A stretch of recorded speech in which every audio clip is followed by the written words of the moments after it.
Assalamualaikum warahmatullahi wabarakatuh.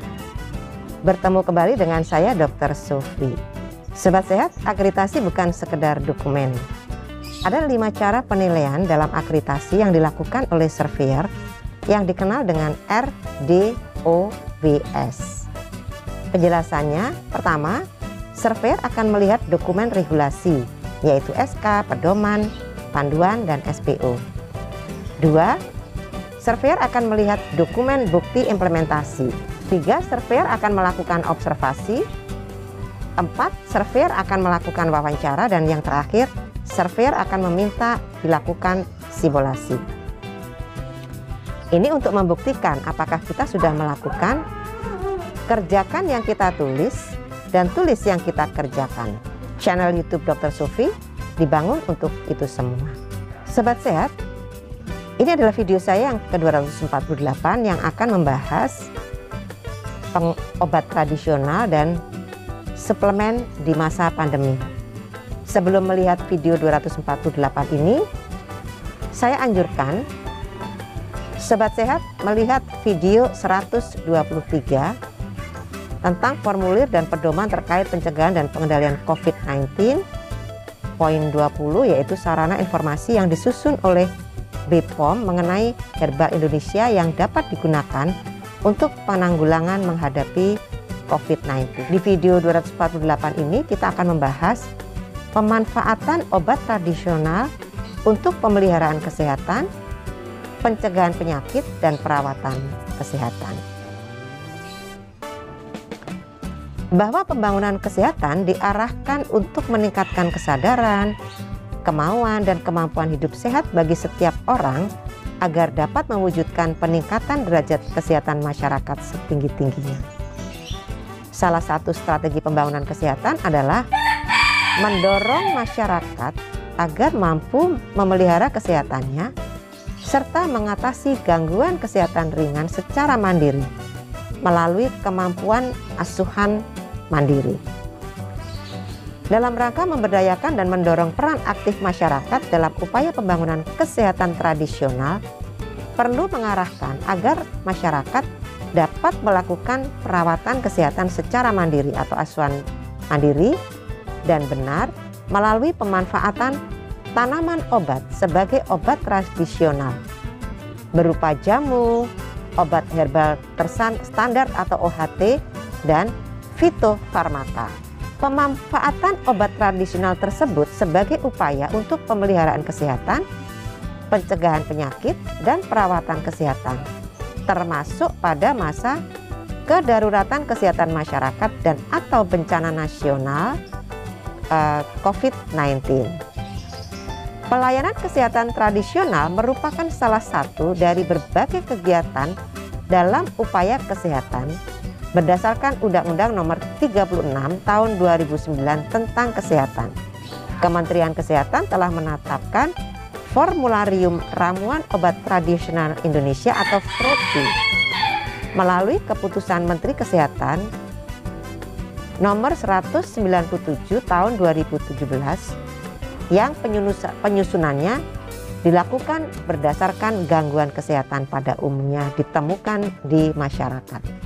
Penggunaan ramuan dalam FROTI ini diarahkan untuk memelihara kesehatan dan membantu mengurangi keluhan yang diderita.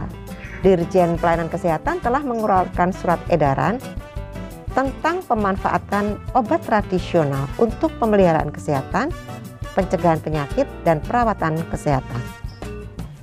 Surat edaran tersebut dimaksudkan untuk memperjelas penggunaan ramuan obat tradisional untuk pemeliharaan kesehatan, mencegah penyakit, dan perawatan kesehatan termasuk pada masa darurat kesehatan masyarakat dan atau bencana nasional COVID-19 dan meningkatkan dukungan dan kerjasama lintas sektor dan pemerintah daerah khususnya dalam pemberian informasi kepada masyarakat terkait pemanfaatan tanaman obat berupa obat tradisional Indonesia.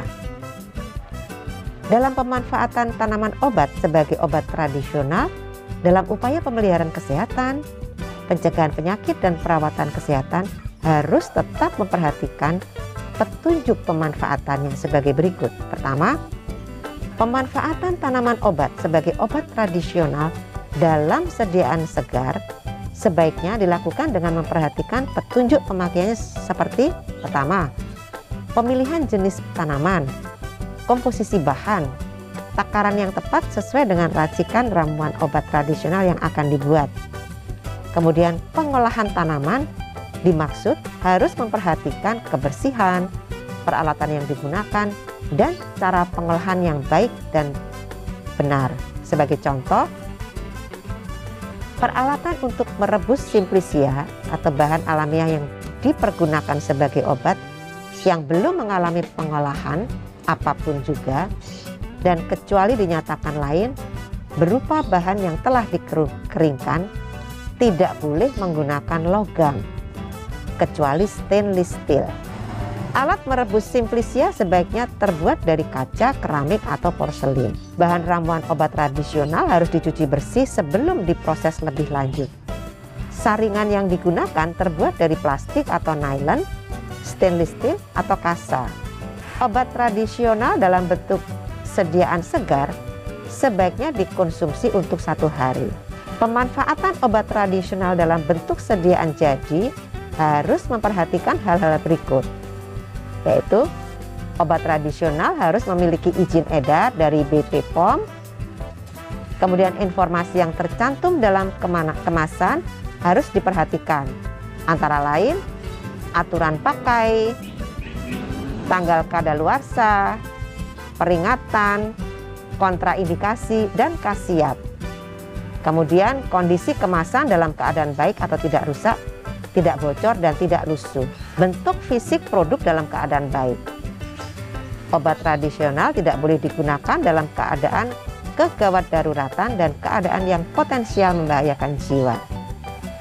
Bila keluhan belum teratasi atau muncul keluhan lain dalam penggunaan, masyarakat harus menghentikan dan berkonsultasi ke dokter atau tenaga kesehatan lain yang memiliki kompetensi terkait dengan obat tradisional. Pemanfaatan tanaman obat sebagai ramuan obat tradisional berdasarkan khasiatnya dapat merujuk pada formularium obat tradisional Indonesia atau FROTI. Lebih lanjut, pemanfaatan yang bersamaan dengan pengobatan konvensional harus mendapat persetujuan terlebih dahulu oleh dokter, termasuk diantaranya pemanfaatan ramuan obat tradisional bagi ibu hamil dan menyusui. Beberapa contoh tanaman obat meliputi pertama, rimpang atau empon-empon seperti jahe merah, jahe, temulawak, kunyit, kencur, dan lengkuas. Kedua, umbi-umbian seperti bawang putih. Ketiga, kulit kayu seperti kayu manis. Keempat, batang seperti serai. Kelima, daun seperti kelor, katuk, pegagan, dan seledri. 6. Buah seperti jambu biji, lemon, jeruk nipis. 7. Herba. Seluruh bagian tumbuhan di atas tanah terdiri dari batang, daun, bunga, dan buah seperti meniran. Kemudian yang ke-8, biji-bijian seperti jinten hitam. Beberapa contoh khasiat obat tradisional meliputi pertama, untuk daya tahan tubuh, yaitu ramuan yang mengandung meniran, kencur, dan mengkudu. Kedua, untuk darah tinggi, ramuan yang mengandung seledri, kumis kucing. Kemudian untuk yang ketiga, untuk diabetes, ramuan yang mengandung kayu manis, mengkudu dan pare. Kemudian yang keempat, untuk mengurangi keluhan batuk, yaitu ramuan yang mengandung kencur, lagundi, saga, jahe merah, lemon, dan daun mint. Kelima, untuk mengurangi keluhan flu adalah ramuan yang mengandung jintan hitam, mahkota dewa, atau ramuan meniran, jahe, mint, dan cengkeh. Kemudian yang keenam, untuk mengurangi keluhan sakit tenggorokan, memakai ramuan yang mengandung jahe, kencur, jeruk nipis, adas, dan pala. Ketujuh, untuk meningkatkan produksi air susu ibu atau ASI, ramuan yang mengandung katuk, pegagan, kelor, dan tor bangun. Berikutnya beberapa contoh khasiat ramuan tanaman obat untuk meningkatkan daya tubuh meliputi 6 ramuan berikut ini. Ini yang diedarkan oleh Dirjen Yankes ya. Ramuan pertama, kita bahas dulu ramuan pertama adalah yang mengandung bahan wijaya merah itu 2 ruas ibu jari, jeruk nipis itu 1 buah, kayu manis 3 jari, gula merah secukupnya, dan air 3 cangkir. Bagaimana cara membuatnya? Cuci bersih semua bahan, jahe merahnya dicuci bersih dan dikeprek, rebus air hingga mengeluarkan banyak uap, kecilkan api dan rebus semua bahan yang sudah disiapkan bersama dengan gula merah selama 15 menit. Kemudian saring dalam keadaan dingin.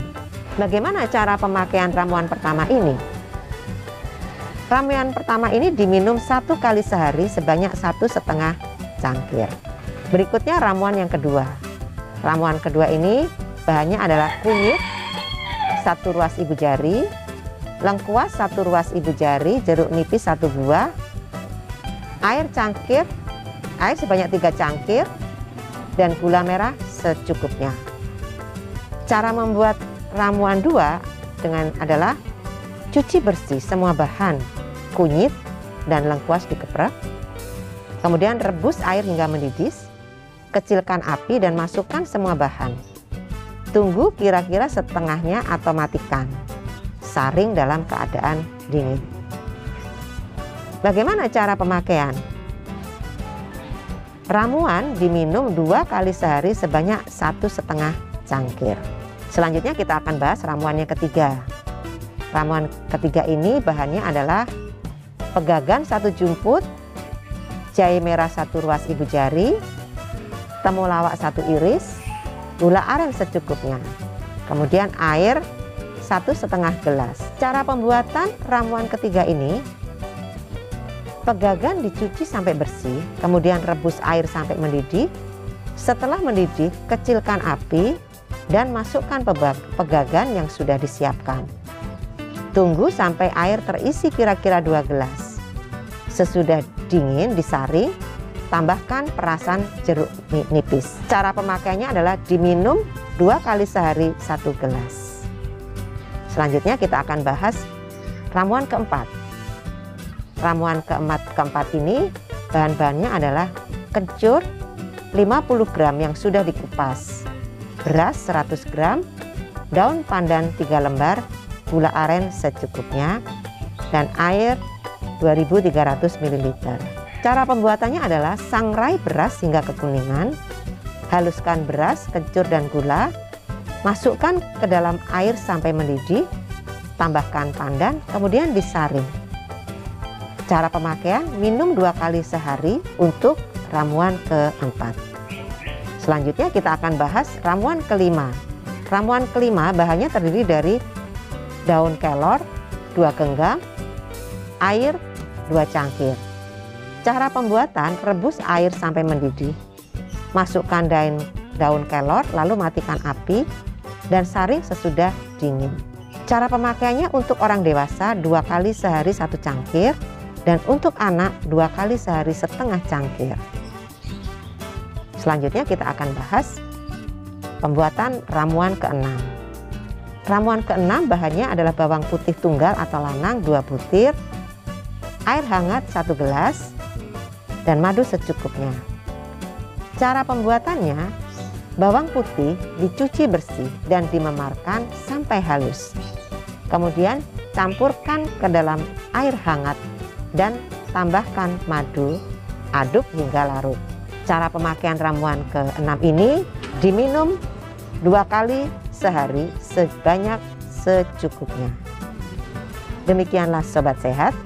Di video 248 ini kita telah membahas pemanfaatan obat tradisional untuk pemeliharaan kesehatan, pencegahan penyakit, dan perawatan kesehatan, termasuk pada masa kedaruratan kesehatan masyarakat dan atau bencana nasional COVID-19. Sobat Sehat bisa melihat lebih rinci Undang-Undang 36 tahun 2009 tentang kesehatan, Kemudian peraturan pemerintah nomor 103 tahun 2014 tentang pelayanan kesehatan tradisional. Lalu Permenkes RI nomor 3 tahun 2020 tentang saintifikasi jamu dalam penelitian berbasis pelayanan kesehatan. 4. Permenkes nomor 6 tahun 2016 tentang formularium obat herbal asli Indonesia. Permenkes RI nomor 9 tahun 2019 tentang upaya pengembangan kesehatan tradisional melalui asuhan mandiri pemanfaatan tanaman obat keluarga dan keterampilan. Keenam, Keputusan Menteri Kesehatan nomor 381 tahun 2007 tentang kebijakan obat tradisional Indonesia. Keputusan Menteri Kesehatan nomor 121 tahun 2008 tentang standar pelayanan medik herbal. Keputusan Menteri Kesehatan nomor 655 tahun 2017 tentang Farmakop Herbal Indonesia edisi 2. Dan yang terakhir, Surat Edaran Dirjen Yankes nomor 2243 tahun 2020 tentang pemanfaatan obat tradisional untuk pemeliharaan kesehatan, pencegahan penyakit, dan perawatan kesehatan. Kita akan bertemu di video 249 untuk membahas tentang beberapa pembahasan dalam pedoman penggunaan herbal dan suplemen kesehatan dalam menghadapi pandemi COVID-19 di Indonesia. Sampai di sini dulu ya. Semoga selalu sehat. Wassalamualaikum warahmatullahi wabarakatuh.